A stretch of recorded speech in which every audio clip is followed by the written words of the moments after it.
dark at night, no moon, no light. Every single bomb hit its mark and just obliterated that place. So it's now buried deep under earth. And it was an amazing thing, but they would have a nuclear, and they would have used it without question. And you know that because why did they shoot all these countries that weren't even really involved with them? They weren't involved. They had no big problems because they're sick, because they want to take over the Middle East, not just Israel. Certainly Israel would have been the first on their list. They would have used nuclear weapons, a nuclear, you don't need too many of them, but they would have used a nuclear weapon on Israel and they would have used it on the neighbors, and then they would have come after us. And if we had a weak president, they would have done great damage. But fortunately, you don't have a weak president. I knew what was happening. And I think we've been proven right. You know, they took one missile, went 2,500 miles. They supposedly didn't have a missile like that. They had no missile with that capability.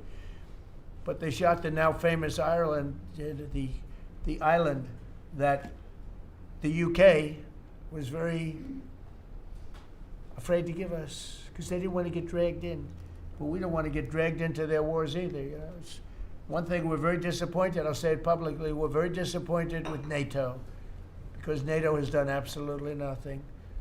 And I've always said, 25 years ago, I mean, I was somebody that wasn't a politician, but I was always involved in politics and I understood politics. I said 25 years ago that NATO's a paper tiger, but more importantly, that we'll come to their rescue, but they will never come to ours. And I want you to remember that we said this. They didn't come to our rescue. Now they all want to help. When they're annihilated, the other side is annihilated, they said, we'd love to send ships. They actually made a statement, a couple of them, that we want to get involved when the war's over. No, it's supposed to get involved when the war's beginning, or even before it begins. We had the UK say that we'll send, this is 3 weeks ago, we'll send our aircraft carriers, which aren't the best aircraft carriers, by the way. They're toys compared to what we have. But we'll send our aircraft carrier when the war is over. I said, oh, that's wonderful. Thank you very much. Don't bother. We don't need it. And we don't need it, and we don't need them. We estimated it would take approximately 4 to 6 weeks to achieve our mission, and we're way ahead of schedule. If you look at what we've done in terms of the destruction of that country, I mean, we're way ahead. Think of it, they have no Navy, and they had good ships. 154 ships have been shot down and are resting very nicely at the bottom of the sea. And we did that in a matter of less than a week. Because we have the greatest military in the world by far, nobody even close.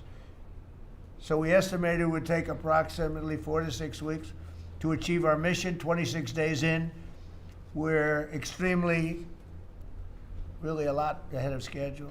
The Iranian regime is now admitting to itself that they have been decisively defeated. They're saying to people, this is a disaster.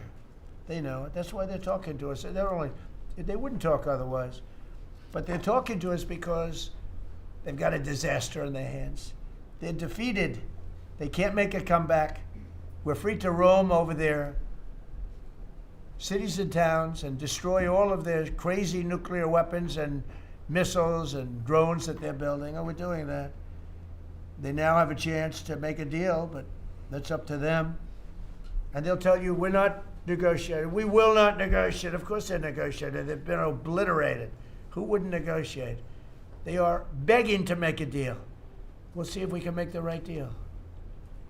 And if they make the right deal, then the strait will open up. Hormuz Strait will open up. And even now, we don't know if there are any mines. You know, they have 22 they call mine droppers. Think of it. Who would have 22 mine droppers? There's a boat that drops mines. Who has 22 mine droppers? Except for people with very evil intention.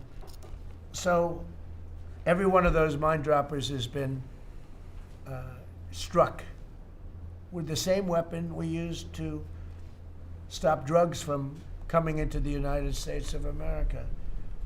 When we hit those boats, it's the exact same weapon, extremely effective. We have unlimited supplies and extremely effective. But they have no more mine droppers. By the way, speaking of drugs, we're 98% down drugs coming in by water, by the ocean, by the sea. 98%.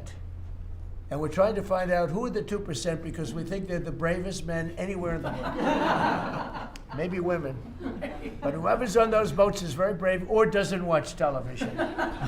But where drugs coming in by sea, coming in by water, are 98% down.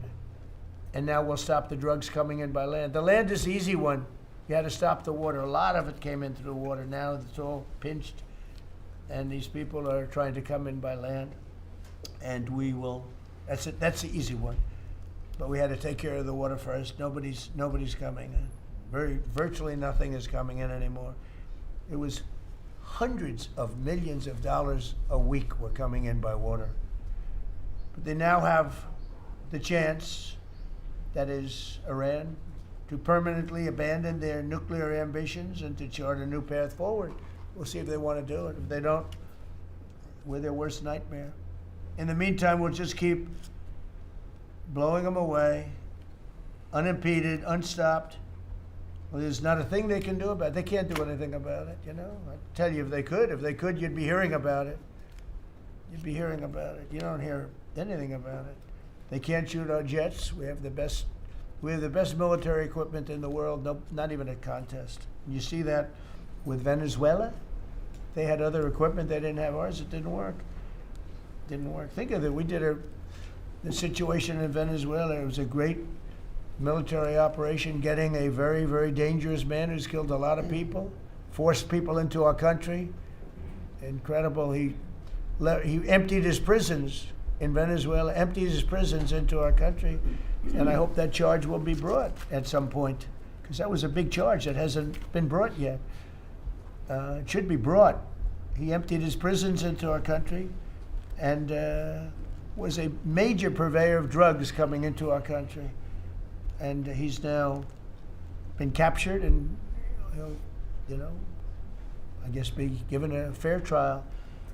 But I would imagine there are other trials coming because they've really sued him just at a fraction of the kind of things that he's done. Other cases are going to be brought, as you probably know. In the meantime, with Iran, we're going to keep doing what we've been doing, and nobody's a match for the United States, but they're not a match for the United States. It's small potatoes. That's why I'm so disappointed in NATO, because this was a test for NATO. This was a test. You can help us. You don't have to, but if you don't if you don't do that, we're going to remember. Just remember this in a number of months from now. Remember my statements. They have an expression.